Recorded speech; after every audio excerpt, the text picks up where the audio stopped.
Drummers Against imply timekeeping. This is called the power of the quarter note.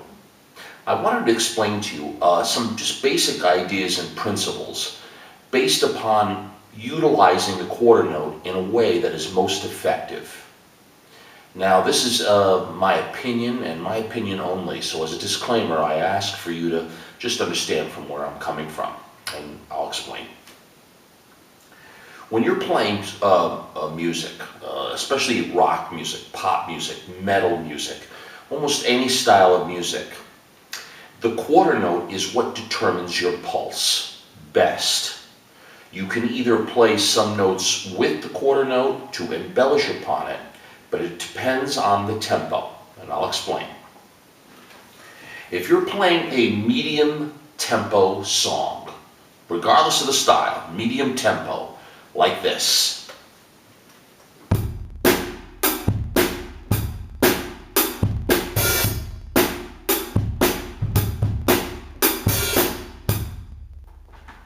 Those are your quarter notes. That is what determines your pulse. The rhythm itself has its highest level of strength because of the quarter. If you increase the tempo and start to play eighth notes like this,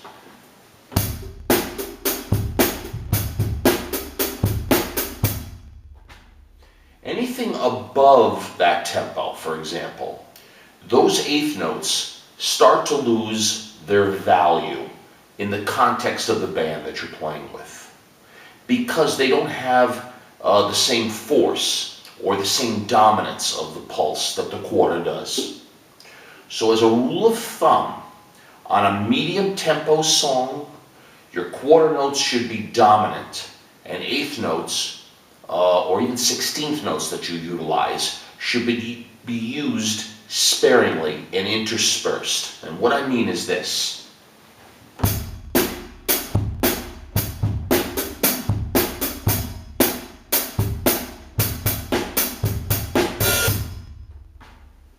You don't need every note of the eighth note on a fast tempo song, unless you're playing in something like the Ramones, because of the guitar player, his style of playing. Johnny Ramone used to have heavy staccato eighth notes. But even with that said, the value of matching it with eighth notes is not that important. It is better to play quarter notes as the tempo gets faster and fill it with 16ths or eighth notes. If it is a slow tempo song, then you can just lay out eighth notes better, like this.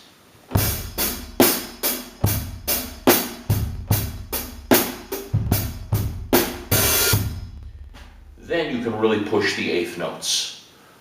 But as a rule of thumb, I want to teach drummers in general, the most effective tool you have to translate best to other musicians in a live context or even in a studio context is the quarter note, not the eighth note, and definitely not the 16th or 32nd note.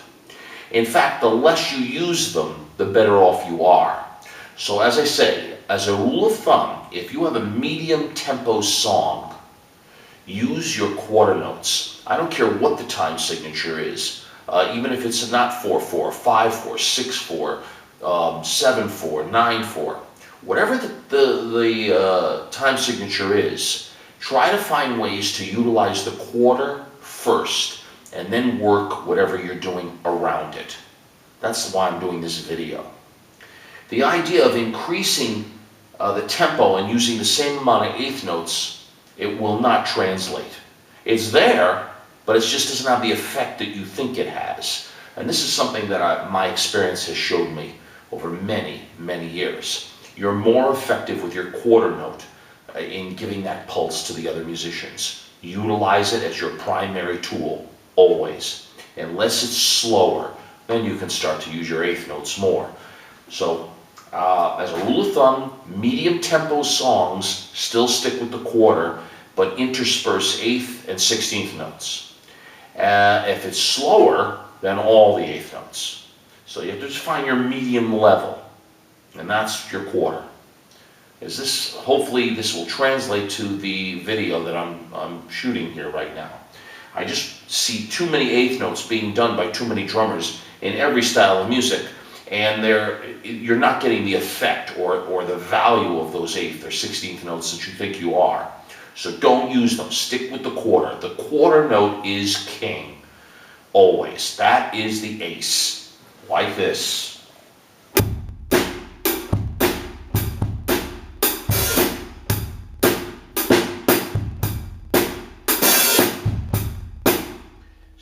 Stay on the quarter, not the eighths. Add the eighths as you need them.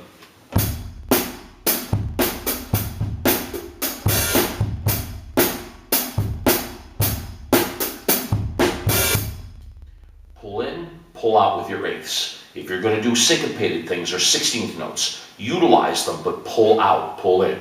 There is a natural propensity to use your tools, especially as you're learning the drums. You have all these tricks in your bag, and you want to utilize them right away. But I'm asking you not to do that. Reserve what you have and use them sparingly. The quarter note is always your pulse. The quarter note is your power. The quarter note is your articulator, your heartbeat, not your eighth notes. Definitely not your 16th notes. Those are accents. Now, if you have any questions on these things, because this video is more of a philosophical opinion of mine, contact me on twitter.com/drummersagainst or facebook.com/drummersagainst timekeeping. Those of you coming in for the very first time, I invite you to just look at my entire catalog to just see the videos and the way I'm teaching and what I'm trying to express to you and giving you the most value for what you're doing in your drumming. And if you like it, I'd like you to subscribe. The subscription is the support that I need to continue, and I thank you for that. And you guys that are looking in all the time, I hopefully will come up with a little bit more technically challenging videos to always really test your limits, to get the most out of your playing. But I wanted to do this video because I see a lot of drummers that are utilizing all their tools every way possible. And I want you to think in terms first and always mostly, what's the most effective way to play with other musicians and have the best pulse and to create the best within that context? And that is the quarter note. The quarter note is king, always. Think in terms of the pulse of the quarter on any song before you start to play drums to it. Where is the quarter, not the eighth? All right? Good luck to all of you. Let me know what you think of this, because a video such as this has, as I say, a philosophical tone to it. But if you understand what I mean, slow tempo songs are obvious. You can utilize more notes and fill it. But as we get to medium tempo, I want you to start to think in terms of the quarter note. And anything faster than the quarter note, notes have to come in and out depending on what you're doing. Take care. Let me know what you think.